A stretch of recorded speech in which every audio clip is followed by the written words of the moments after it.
ಮುಗುಳನಿಗೆ cinema ಇದು ಮೊದಲನೇ press meet, ಒಂದು ಬೇರೆ ಥರದೇ ಒಂದು ಲವ್ ಸ್ಟೋರಿ ಮಾಡಿದ್ದೀವಿ. ಆ್ಯಂಡ್ ನಿಮಗೆ ಗೊತ್ತು, ನಾನು ಭಟ್ರು ಆಫ್ಟರ್ 8 ಇಯರ್ಸ್ ಈ ಸಿನಿಮಾನ ಮಾಡ್ತಾಯಿದ್ದೀವಿ.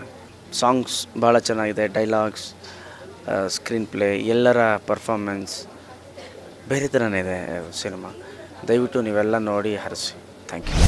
ಮುಗುಳ್ನಾಗೆ ನನ್ನ 2ನೇ ಸಿನಿಮಾ ಕ್ರೇಜಿ ಬಾಯ್ ನಂತರ. ಸೊ ಈ ಒಂದು ಕಾಂಬಿನೇಷನಲ್ಲಿ ಸಿನಿಮಾ ಬರ್ತಿದೆ ಅಂದಾಗಲೇ ನನಗೆ ತುಂಬ ಖುಷಿ ಇತ್ತು, ಮತ್ತು ಅಷ್ಟೇ ಎಕ್ಸೈಟ್ಮೆಂಟ್, ಕ್ಯೂರಿಯಾಸಿಟಿ ಇತ್ತು ಎಲ್ಲರಿಗೂ ಹೇಗಿರುತ್ತೋ. ಬಟ್ ಈ ಸಿನಿಮಾಗೆ ನಂಗೆ ಆಡಿಷನ್ಸ್ ಕರೆದಾಗ ತುಂಬ ಖುಷಿಯಿಂದ ಹೋದೆ, ಆಡಿಷನ್ಸ್ ಮಾಡಿದೆ, ಸೆಲೆಕ್ಟ್ ಆದೆ. ಸೊ ಐ ಥಿಂಕ್ ಒಂದು ಒಳ್ಳೆ ಜರ್ನಿ ಅಂತ ಹೇಳ್ಬೋದು. ನನ್ನ ಕ್ಯಾರೆಕ್ಟರ್ ಒಂದು ಬೋಲ್ಡ್, ಹಾಗೆ ತುಂಬ ತಲೆಹರಟೆ, ಕಿಟ್ಲೆ ಮಾಡ್ಕೊಂಡು ಓಡಾಡುವಂಥ ಹುಡುಗಿ ಕಾಲೇಜಲ್ಲಿ.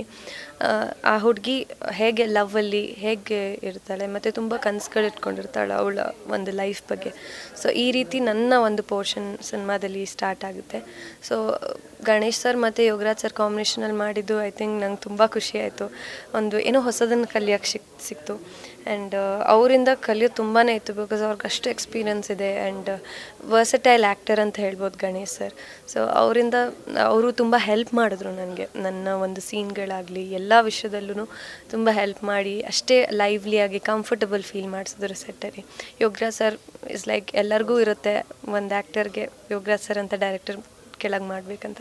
ಸೊ ನನಗೂ ಅದೇ ರೀತಿ ಇತ್ತು. ಆ್ಯಂಡ್ ಈ ಒಂದು ಫುಲ್ಫಿಲ್ ಆಯಿತು ಈ ಡ್ರೀಮ್ ಮುಗುಳ್ನಾಗೆ ಮೂಲಕ. So I would like to thank everyone for making it happen for me. ತಂಡಕ್ಕೆ ಒಂದು ಖುಷಿ ಬಂದಿದೆ, ಎಲ್ರಿಗೂ ಇಷ್ಟ ಆಗಿದೆ ಸಿನಿಮಾ. ಆ ಸಂತೋಷನ ನಿಮ್ಗಳ ಜೊತೆಗಲ್ಲ ಇನ್ಯಾರ ಜೊತೆ ಕಂಡುಕೊಂಡು ಸರಿ ಹೋಗಲ್ಲ ಅಂತ ಹೇಳಿ. ತುಂಬ ಅಂದರೆ ನನ್ನ ಇಷ್ಟದ ನಟರು ಜಗ್ಗೇಶ್ ಅವರು ಹ್ಯೂಮರಲ್ಲಿ ಅಥವಾ ಅವರಿರೋ ಸ್ಟೇಜ್ ಕಾರ್ಯಕ್ರಮ ಹೆಚ್ಚಾಗಿ ಕೂಡ ಕೂತಿದ್ದೆ ಅವ್ರ ಜೊತೆ. ಹೌದು, ಸಿನಿಮಾ ಶೂಟಿಂಗ್ ಟೈಮಲ್ಲಿ ಅದು ಹೆಚ್ಚಾಗಿ ಕೂತಿದ್ದೆ, ಕೇಳ್ಕೊಂಡೆ. ಸ್ವಲ್ಪ ಬರಲಿಲ್ಲ, ನಾನು ಸನಾನ್ ಸರ್ ಜಾಕ್ ಮಂಜು ಅವರೆಲ್ಲ ಹೋಗಿ ಕೇಳ್ಕೊಂಡ ತಕ್ಷಣ ಬಂದರು. ಅವ್ರಿಗೆ ಹಾಕಿರೋ ಬಟ್ಟೆ ಮತ್ತೆ ಅವ್ರನ್ನ, ಗಣೇಶನ್ನ, ನಿಖಿತಾ ಅವ್ರನ್ನ ನೋಡೋದೇ ಒಂದು ಆನಂದ. ಈ ಮುಗುಳ್ನಾಗೆ ಸಿನಿಮಾ ಏನು ಭಟ್ರು ಮತ್ತು ಗಣೇಶ್ ಅವ್ರ ಕಾಂಬಿನೇಷನ್ 3ನೇ ಸಿನಿಮಾ. ಮುಂಗಾರು ಮಳೆ ಮತ್ತು ಗಾಳಿಪಟಕ್ಕಿಂತ ತುಂಬ ಅತ್ಯುತ್ತಮವಾಗಿ ಮೂಡಿ ಬಂದಿದೆ ಈ ಸಿನಿಮಾ. ಮತ್ತು ಹರಿಕೃಷ್ಣ ಅವರು ಸಂಗೀತ ಅಂತೂ ಇನ್ನೂ ಚೆನ್ನಾಗಿ ಬಂದಿದೆ, ತುಂಬ ಚೆನ್ನಾಗಿ ಬಂದಿದೆ. ಹರಿಕೃಷ್ಣ ಅವರು ಇದು ನಾನು ಮೊದಲನೇ ಸಿನಿಮಾ ಮಾಡ್ತಿರೋದಕ್ಕೂ, ಮತ್ತು ನಾನು ಲೈಫ್ ಇಶ್ಯನ್ ಆದಮೇಲೆ 8 ವರ್ಷಗಳ ತದನಂತರ ಈ ಸಿನಿಮಾ ಮಾಡ್ತಾಯಿದ್ದೇನೆ. ನಾನು ಮತ್ತು ಸೂರಿ ಸರು, ಗಣೇಶ್ ಅವರು ಎಲ್ಲ ಕೂತ್ಕೊಂಡು ನೋಡಿದ್ದೀವಿ. ಸಿನಿಮಾ ತುಂಬ ಚೆನ್ನಾಗಿ ಬಂದಿದೆ.